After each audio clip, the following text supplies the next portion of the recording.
Mayong hapon, Negros. Ini ang Digicast Negros X. Ang nagapanguna nga napulo ka mga balita sa isla sa Negros ang amon ni gadulong sa inyo. Update niyo kami via Facebook, YouTube, kag sa amon website www.digicastnegros.com. Kag sarama kami malantaw sa Kika Channel 11 sa Kabangkalan City, Himamaylan City, kag Banwas ang Ilog. Kag yari na ang top 10 nga mga balita sa Negros subong adlaw. Mga katapos ang Unega kag Love Negros, una nga nag-file sang COC sa Provincial Comelec. Sa Bacolod, retired seaman pinakauna nga nag-file sang COC sa pagkakonsihal sa Bacolod Comelec. Ani resort manager, ginreklamo sa minor de edad nga iya gina-blackmail nga makighilawa sa iya para hindi pag-i-post ang ilang sex video. Elections officer sa Bacolod, nagpaatag nga kalabanan sa mga nagparehistro sa USLS, mga taga Bacolod. Digicast Weekend. Creamy bacareta recipe sa food tripping ni Rumingkag, live selling sa mga estudyante kag faculty sa TUP Visayas para sa janitress nga may cancer sa baganihan. Inatanan sa Digicast Negros X.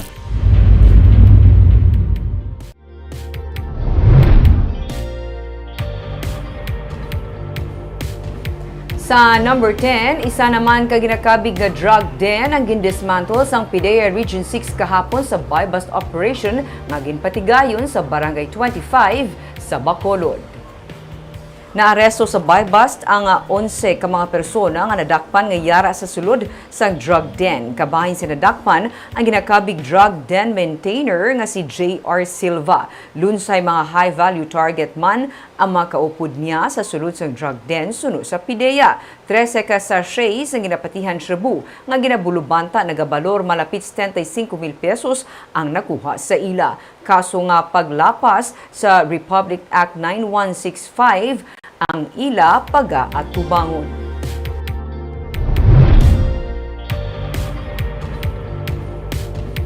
Sa number 9, sa Bacolod City, isa ka dump truck ang nahulog sa banglid, driver patay.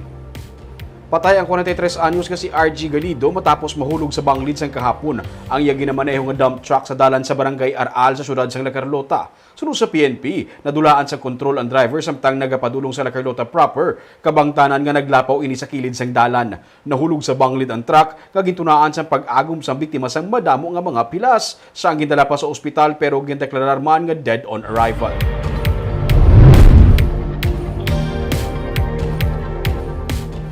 Sa number 8, Bacolod City Police Office may bag-o na nga director. Ginpatigayon sinila nga hapon ang turnover of command para sa bag-o nga city director sa Bacolod City Police Office. Ang anay hepe sang Talisay City PNP nga si Police Colonel Thomas Joseph Martir amo karon ang magapungko bilang director sang BCPO. Si Martir ang gin-transfer gikan sa Police Security Protection Group kung sa diin siya ang regional chief sa Region 6. Iya pagabuslan si Colonel Manuel Placido nga i-reassign sa Camp Crame. Samtang isa man ka Bacolod no nang gin-assign bilang spokesperson karon sa Philippine National Police. Si Colonel Roderick Alba nga anay OIC sa Negros Occidental Police Provincial Office amo karon ang bag-o nga spokesperson sa PNP. Sa number 7,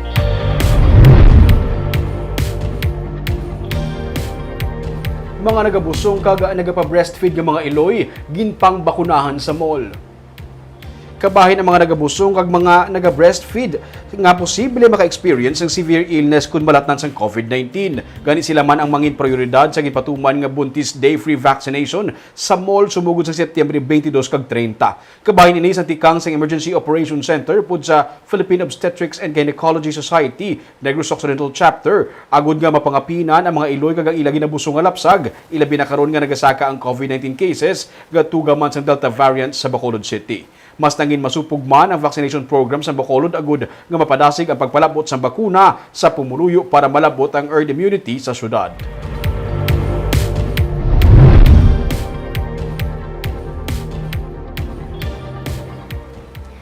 Sa number 6, Bacolod City Elections Officer nagpaathag nga ang mga nagpa-register sa University of St. La Salle, Bacolod ang mga taga Bacolod.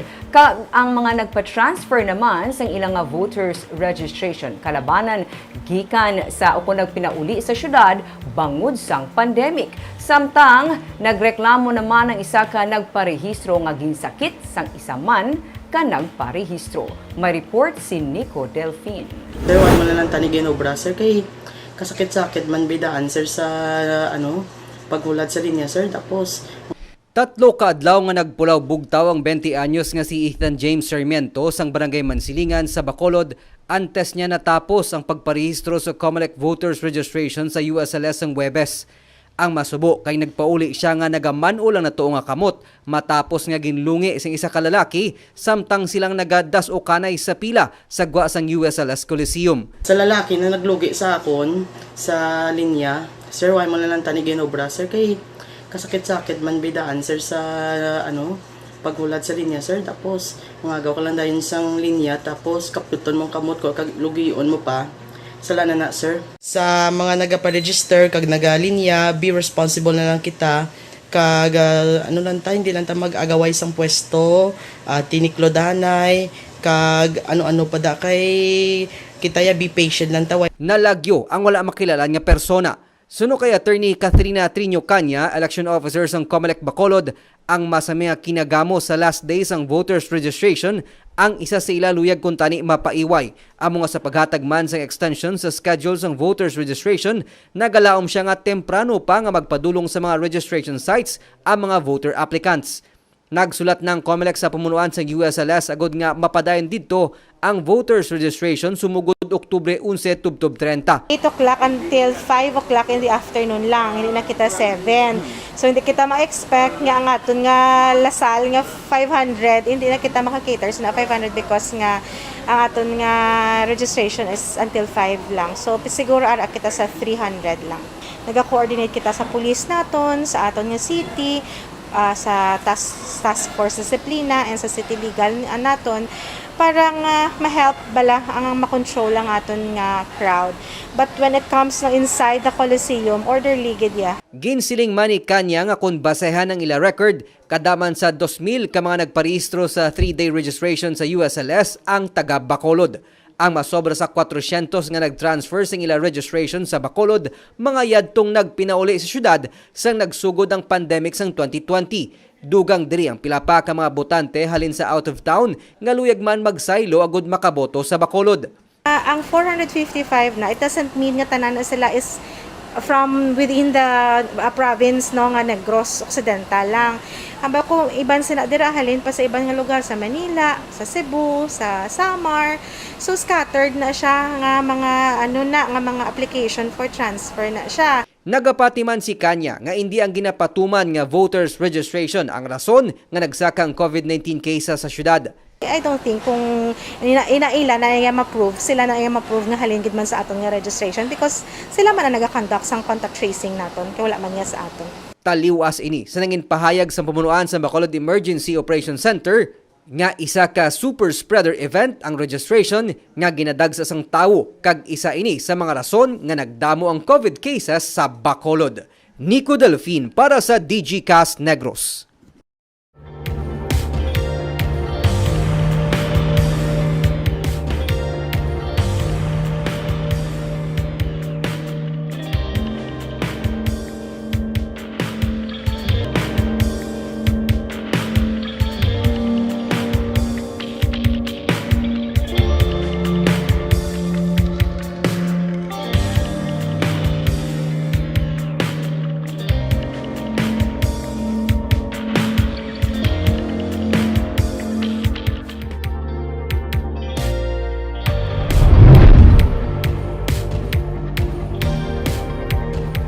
Sa number 5, isa ka na resort manager gidreklamo sa isa ka minor de edad nga lalaki nga naga-blackmail sa iya nga palaptahon ng ilang sex video kag iya nude photos kung hindi ini makighilawa sa iya. Suspect nadakop sa isa ka entrapment operation sang NBI. Yaring report.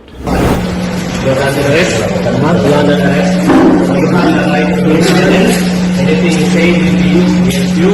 You have the right to speak. It's a moral claim to like to watch. Ini ang video nga kuha sa aktual nga entrapment operations ng National Bureau of Investigation sa sulod sang isa ka fast food chain sa Lacson Street sa Bacolod City, Miyerkules ang hapon. Ang lalaki nga nagatalikod nga nakaputi amo si John Mark Hermano sa ang subject sa entrapment operation.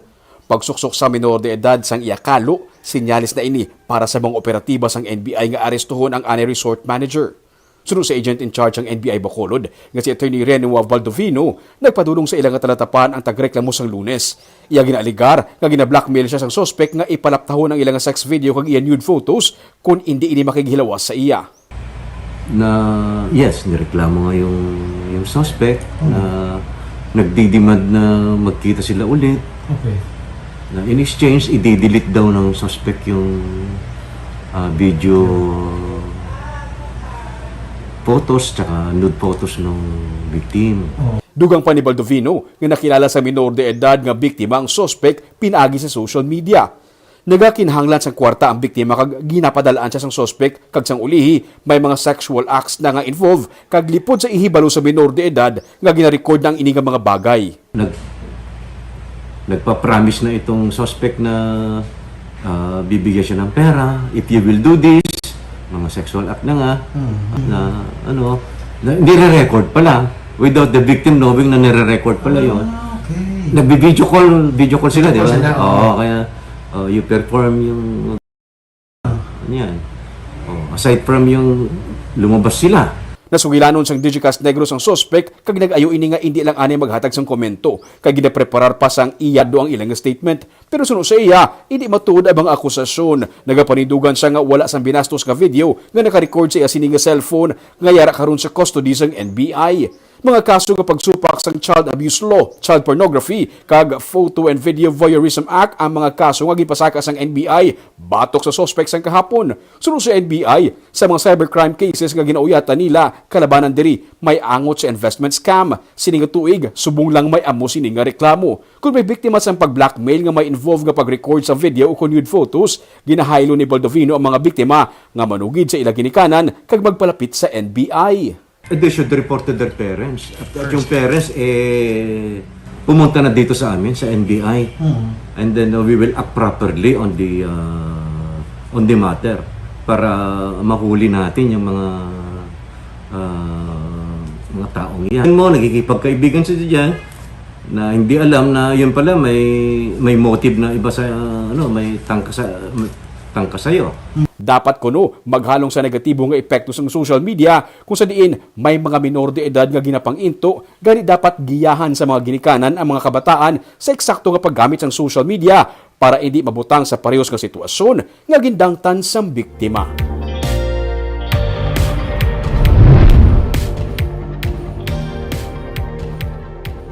Sa number 4, luyag nga padayuno ni Representative Maria Lourdes Marilu Arroyo ang iyang programa sa 5th Distrito.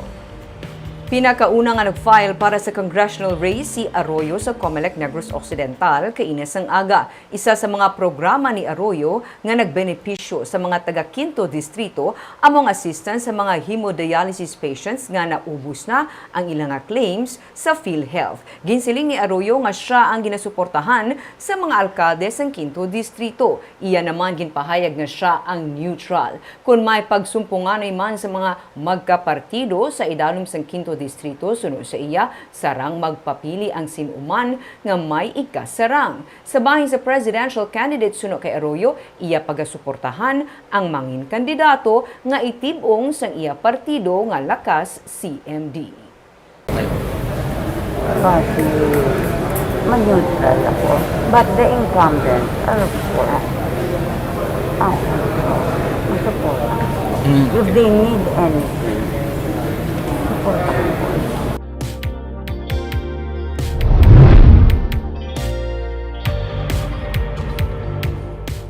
Sa number 3, sa ka-57 anyos nga retired seaman ang pinakauna nga nag-file sang Certificate of Candidacy sa Bacolod Comelec sa pagkakonsihal para sa 2022 elections. Sa unang adlaw para sa filing of Certificate of Candidacy, una nga nag-file sang COC si Alan Arroyo, 57 anyos nga retired seaman gikan sa Barangay Sumag, galiwat magapapili sa pagkakonsihal sa Bacolod. Bilang independent candidate, handom niya nga matagaan sang duga nga kasanag ang mga dalanon sa syudad. Ginalauman naman sang pamunuan sa Comelec Bacolod nga temprano pa mag-file sang COC ang mga kandidato, agud man mapaiway ang posible pag ginutok antes sa natalanang nga deadline sa Oktubre 8. Ginapaiway ang pagsulod sa mga supporters sa Comelec compound kagang anuman nga gimmick. Gani hugot nga nagabantay sa lugar ang kapulisan upod sa katapos ng Explosives Ordnance Division para mapasiguro ang kalinong. Depende na sir sa sa mga tao ya kung ikaw ya masinwala kaya sang grupo kag kita lang da imo pangalan kag nami yang plataporma mo yaga pati ko yang ang tao ikaw gyapon ang isulat. Anong tagline mo sir? May tagline ka? Wala na ako sir subungi nga isilip nga tagline basta mula na yang ako yang may hambaliya ako niya plataporma ya dugang lang nga kasanag sa syudad. Bali may mga standby forces man kita makabulig sa aton mag-augment kung damo gid ang mga supporters nga magkadto diri. May mga precautionary measures man ta nga i-implement. Sila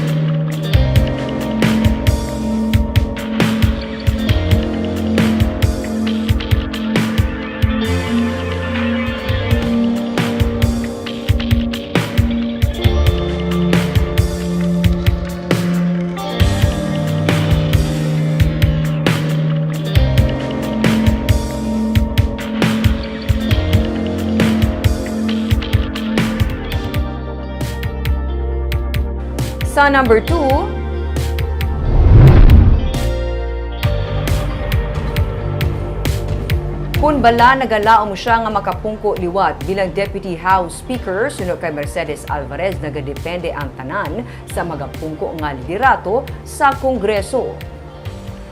Matapos ang madali nga pagpahuway, balik liwat si Cheding Alvarez sa iya nga pag-file sang COC para sa pagkakongresista sa 6th District.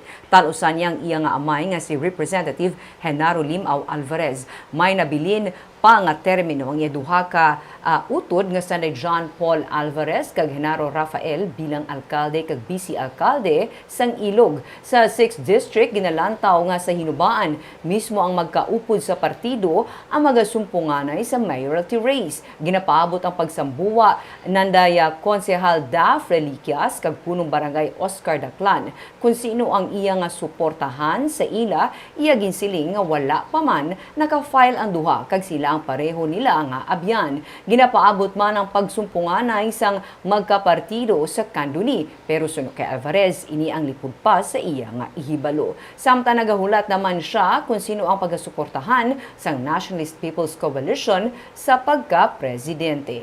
And I don't know if this is the right time to campaign, but kapalunan na sila kung anong gusto ko, ayaw ko sa ila. But of course, the passion to serve is still very much present sa ako. That is the reason why we have decided na ma-file ako. Kaag sa numero 1 sa mga balita, subong adlaw.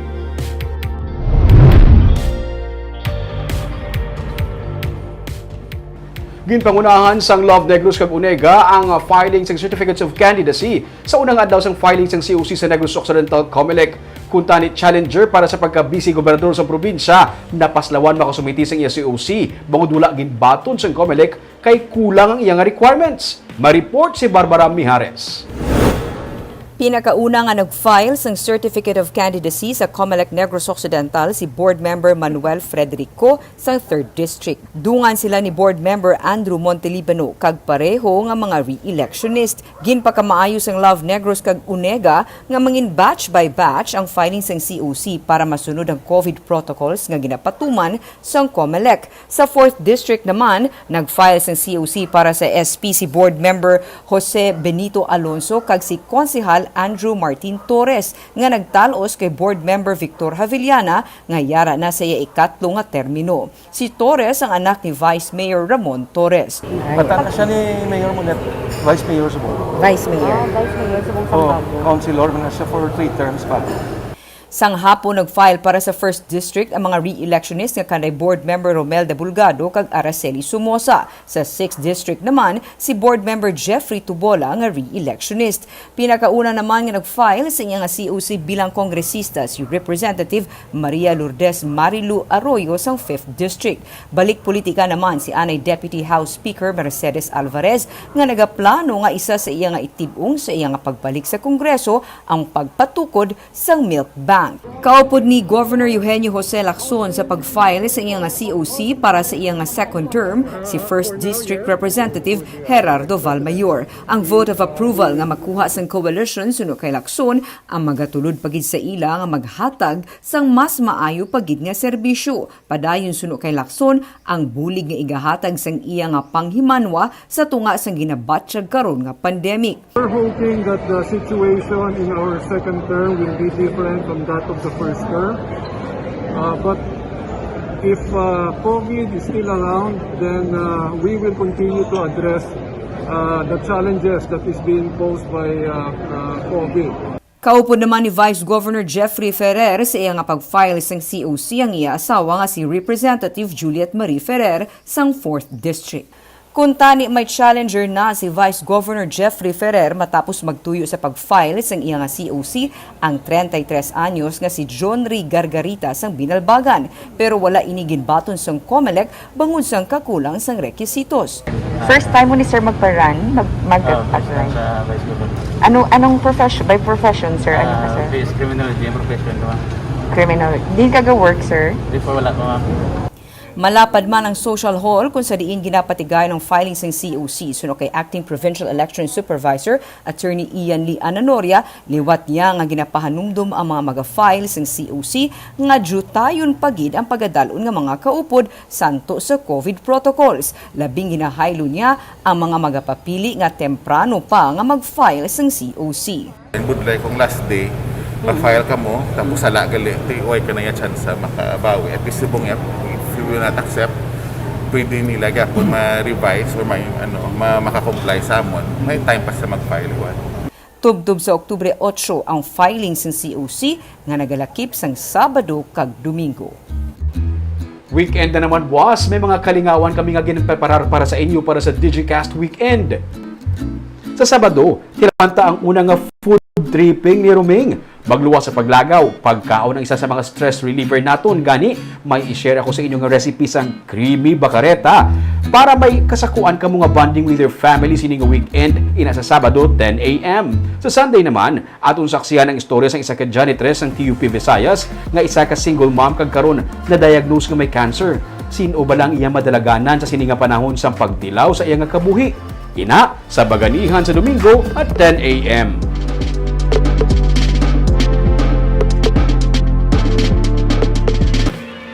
Barb, at least meron na sila sang kalingawan Saturday morning kag Sunday morning. Oo, Ming, no? Kagang luto, ha? Dito sa nga na nanawon, Barb, kabudlay paglagaw sa bukit ululan kag limitado ang movement na tungod sa pandemic. Pero pwede ka ganyan ka food trip, Ming. Yes, Barb, kag kanamit sa nga mga preparan nga food. Mapatigid ko. Pero don't forget, yung diet. Wala diet!